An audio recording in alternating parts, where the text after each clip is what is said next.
First Park Homes, Bacolod. Friends, good afternoon sa inyong lahat. Dito tayo ngayon sa First Park Homes, Bacolod. Ito yung mga model houses nila. Yung iba dyan ginawa ng office nila. So check natin friends, update. First Park Homes, Bacolod. Ito na ngayon. Today is July 25, 2026. So puntahan natin yung units namin friends. Papakita ko sa inyo. Kasi the last time I was here, December 2024. Hindi pa na-build yung bahay. So ngayon, tapos na siya, na-turnover na. Nung May 2026. And right now, it's July 25th, 2026.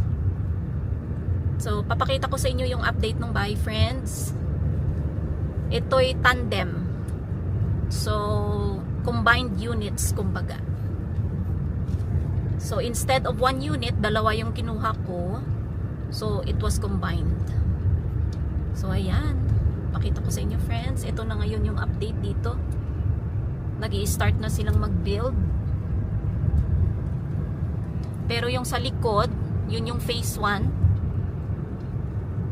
Natapos na yung mga bahay doon. At saka na turnover na. Ayan, nakikita nyo naman.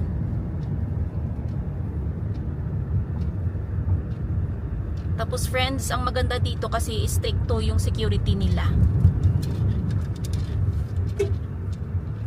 So dito may security din. Doon sa harap may security din.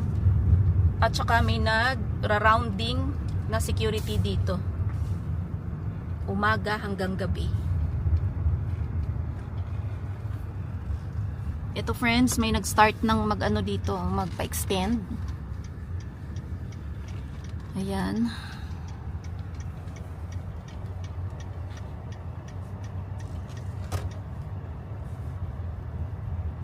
Ang maganda dito kasi may mga may nag-i-stay na dito. May nakatira na talaga. Siguro mga 30 houses na yung mga nakatira dito.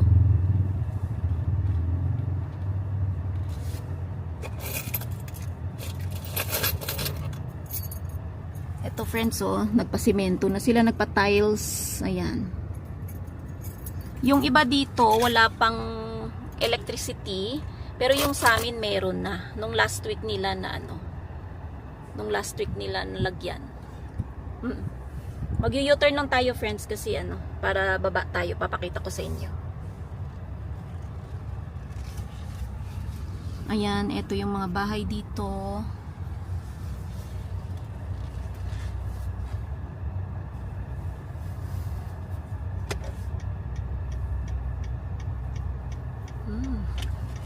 Ito naman yung sa kanila corner.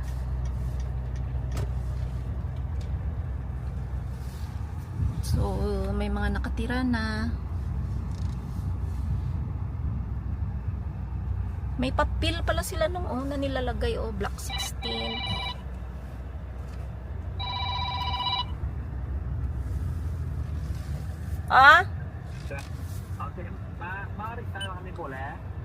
Pwede man?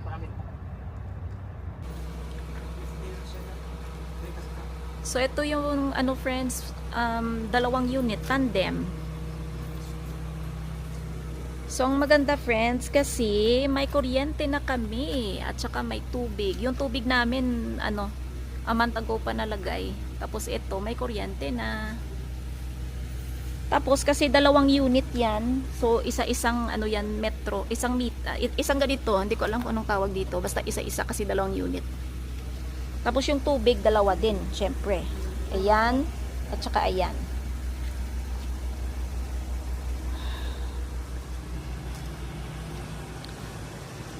So, ito yung bahay. Dalawang unit siya. So, papakita ko sa inyo, friends, yung loob nito. Ito yung sa gilid. Ayan.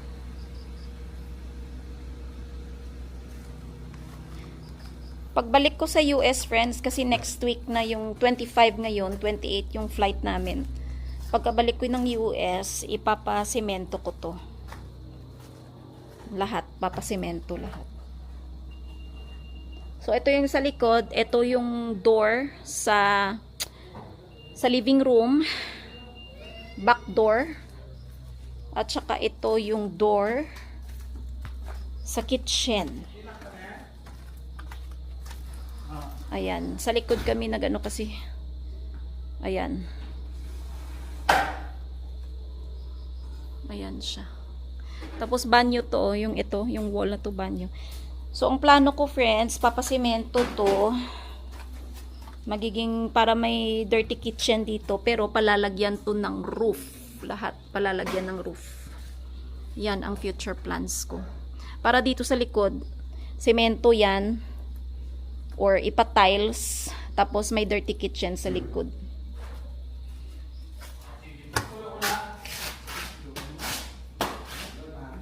Ito yung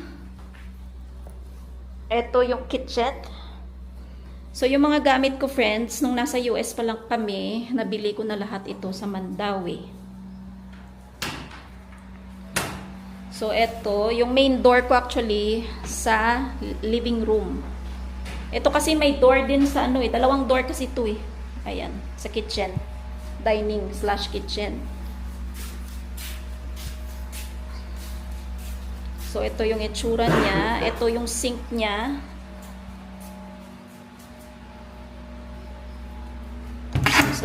Sa baba.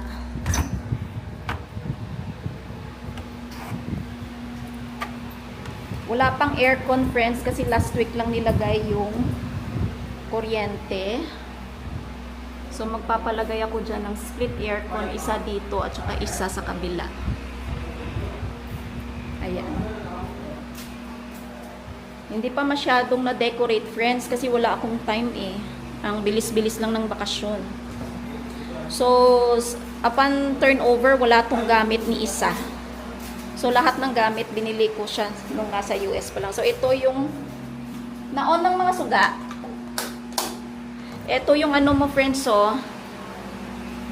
Ay, sus. Ito yung dalawa din.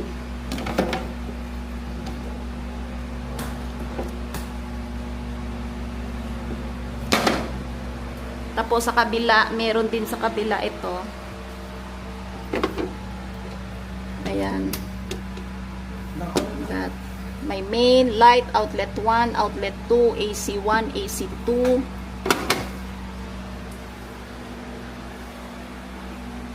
Yung CR or restroom natin, ito.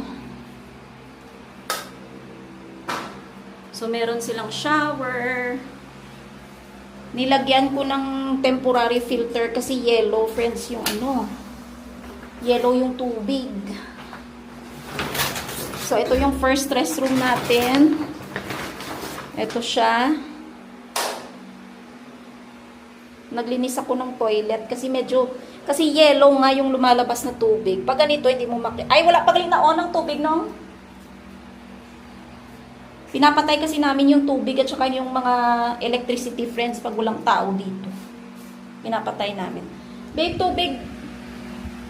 Nong tubig liog binong. Gasiga na. Gasiga na. Sa piyak ka, babe. Sa piyak ka, diriko. Okay, anyway, friends, ito yung living room. Wala pa kaming TV kasi hindi pa namin to na-stayhan yung bahay. Hindi pa namin siya na-stayhan since we arrived here July 3rd, 2026. Hindi pa siya namin na-stayhan. Kasi nung dumating kami wala pa siyang kuryente. Ngayon yung Negros Power naglagay na sila nung last week. So yun. Last week pa lang sila naglagay.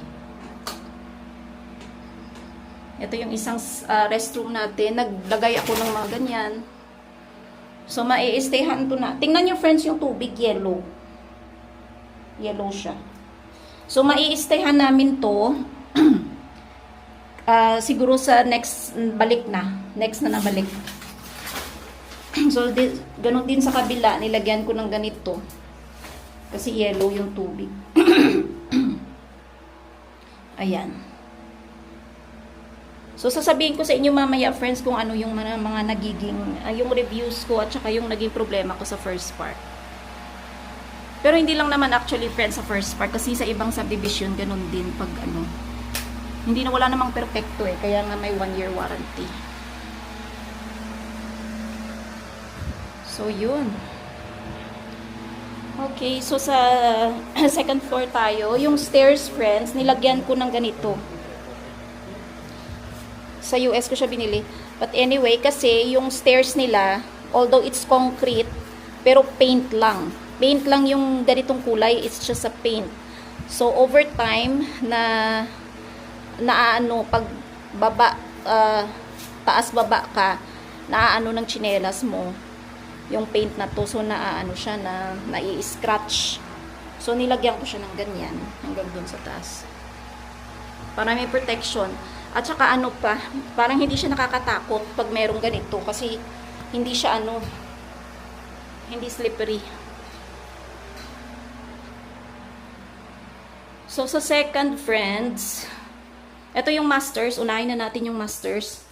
Kasi kung isang unit lang to, dapat 2 rooms lang, dyan at saka dito. So, ito yung mas malaki kesa sa kabila. So, ito yung masters. So, yung nabili ko, queen size bed. Kasya naman siya. Kasi yung original plan nito dapat, yung master's bedroom malaki. Dapat etong room at saka yung isang room magiging isang room na lang. Bale, ang ano sana, ang kinalabasan, 3 room lang sana yung andito sa taas. Kaya lang, nung on the day of the turnover, or malapit nang i-turnover yung bahay, sabi nang sa first part, hindi daw nila na tandem or hindi nila na combine yung units. So, yung supposed to be combined units, naging 2 units. So, kumbaga nagbayad ako ng extra para ipatandem nila yung unit kasi yun yung original plan. So, may miscommunication or I don't know what happened. Dapat sana yung banyo isa lang. Kasi yung isang banyo na andun sa baba, room sana nung nanay ko. Kasi ayoko siyang pumanhik sa taas kasi fall risk siya. But anyway, so, kasi nagkamali nung una. So, ang outcome niya, naging 4 na room sa taas at saka naging 2 banyo sa baba. Which is okay naman. Okay lang. Kasi kailangan naman talaga ng 2 banyo. Kung isang banyo, mahirap talaga. So, ito yung second room. Ito yung room ng nanay. Pasensya na, friends, parang hindi ako makahinga kasi mainit. Ito yung room ni mother. So, yung bed na binili ko, parang bunk bed ba? Or double deck? Ano bang tawag dito?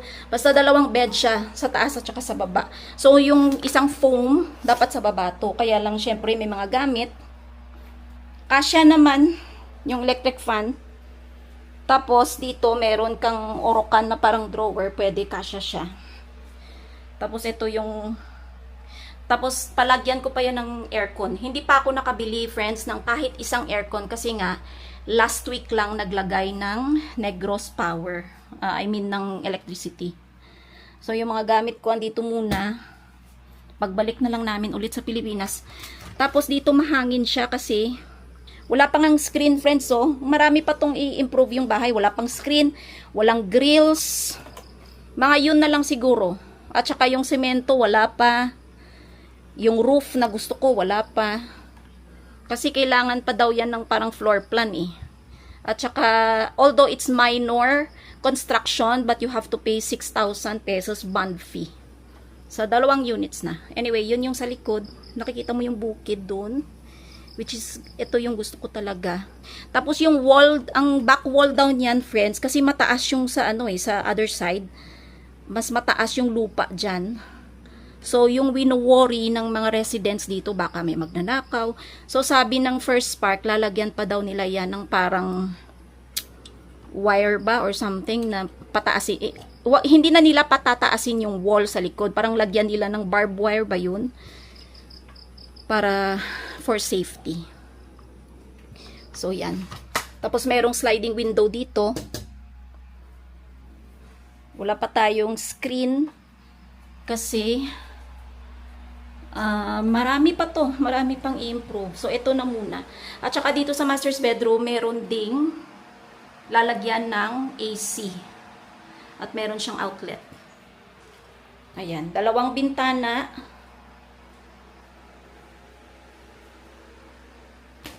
Ayan. Siguro kung original plan na hindi nagkamali, sana kung 4 na room talaga yung gusto ko, double bed lang sana, double mattress lang sana yung binili ko, hindi yung queen.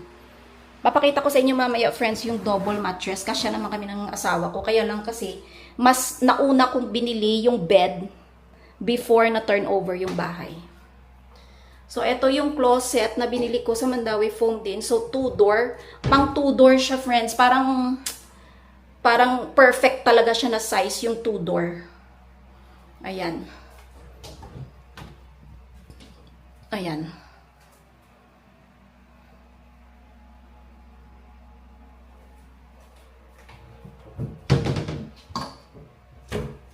So, sa likod siya ng pinto. Dito naman tayo sa kabila, friends. Same masters at saka yung small room. So, ito naman, room ng anak kong isa, yung panganay. Meron ding window dito. You can also extend this. Pwede mo itong pa-open at saka i-extend sa harap. Ito yung bed niya, ng panganay kong anak. So, double to. So, kung titingnan, kasya pa rin kaming mag-asawa. Kaya lang, syempre, nabili ko na yung queen. So, okay na yun. Tapos, merong space pa. Mas malaki yung space dito kaysa doon sa queen. So, pwede ka pang maglagay ng side table, ng lampshade, kung lalagyan ng cellphone, kung anong ilalagay mo dyan. Tapos, friends, ayan. Ayan. Ito pala, friends, parang, akala ko kasi wall. Ano pala siya, parang manipis na, hindi ko alam kung plywood. So, but anyway, yan, may lalagyan din ng aircon, may outlet din, at saka pareha yung closet dito at saka sa kabila. Ayan, pareha lang. 2-door, kasi pag 3-door, hindi na kasya. So, yan. Nung nasa US ako, friends, panay yung tingin ko sa Mandawi Foam, tapos, pinipicturan ko. Tapos sasabihin ko sa kapatid ko kung meron silang stock, kung minsan wala sila sa Bacolod, nasa Iloilo, Cebu.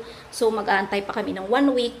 Okay lang naman kasi hindi naman ako nagmamadali. Ito pala yung isang room. Tapos meron ding aircon, lalagyan ng aircon. Yung binili ko dito, single bed para sa pangalawa kong anak. Ayan. Mas malaki yung space niya. Hindi naman siya kalakihan, friends. At least may space pa. At saka meron din siyang window dito. Jalousie naman. Hindi siya sliding. So, palagyan ko pa to ng screen, ng grills. Tapos dyan. Yan yung sa baba niyan is restroom.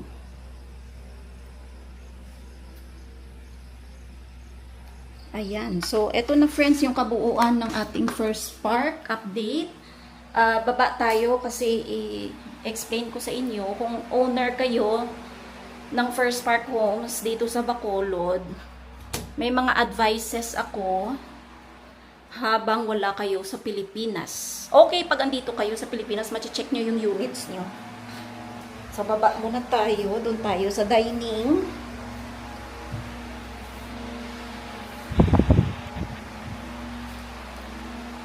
So, friends,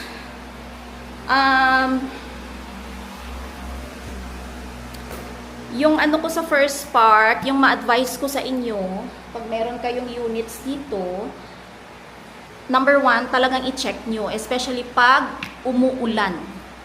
Mas maganda pag grabe yung ulan kasi dyan yung makikita kung may mga leaks. Yung mga leaks, sigurado na yan. Parang hindi ka exempted. Parang siguro, I don't know kung sa ibang units, basta yung mga narinig namin sa mga neighbors, syempre may mga leaks din sila. kahit saan naman sigurong subdivision, bagong subdivision or housing project, talagang may leaks talaga yan. Kaya nga, may 1-year warranty yung first part para they will fix it right away. Yung kagandahan lang dito sa first part, pag sinabi mong may ganito, tawag ka lang sa office nila, right away ASAP, pumupunta talaga sila, yung engineer, yung contractor, pumupunta talaga to fix the leaks. So example, itong araw na to, may leak ka nakita. The next day or after a week, may leak na naman sa ibang part ng bahay. Talagang they addressed it. So okay ako dyan.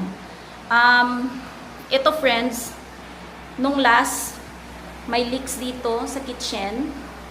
Dyan, lahat dyan. Nag-flooding dyan. Parang may puti-puti pa nga. So, kapag wala kayo dito, make sure na yung family nyo, they have to check it. Kung hindi, masisira yung inyong sahig. Tapos dito sa restroom, dalawang restroom, may leaks yan lahat. Tumutulo talaga siya. Yan, lahat ng corner na yan may leaks. Ayan. Kasi nga sa taas, hindi masyado nilang na sealed. Yung sa taas, nakita nyo yung parang pag probation for expansion, doon sa taas nito, hindi siya masyadong na sealed. So, but they already fixed it. Kami, uuwi na kami next week. So, sabi ko sa kapatid ko, kailangan i-check talaga siya, yung bahay. Kasi, hindi naman sa isang check mo lang, yun lang yung leaks na nakita mo. Siyempre, as time goes by, baka may leaks pang iba. So, yun. At saka dito, dyan, sa corner, yellow dyan eh. They already fixed it too. Ayan. At saka dito sa isang restroom, lahat yan may tulo, may leaks. So, at least. Tsaka yung mga sink nyo, check nyo kasi may leaks din dito. Pinaano ko na yan. I let them fix it dito. May leaks. Tapos yung mga ganito, yung mga grout, may mga spaces na walang grout. So, iba talaga kapag owner ka, na gusto mo talagang i-check. Kasi, masasabihan mo sila na lalagyan nila talaga ng grout. Like, yan o.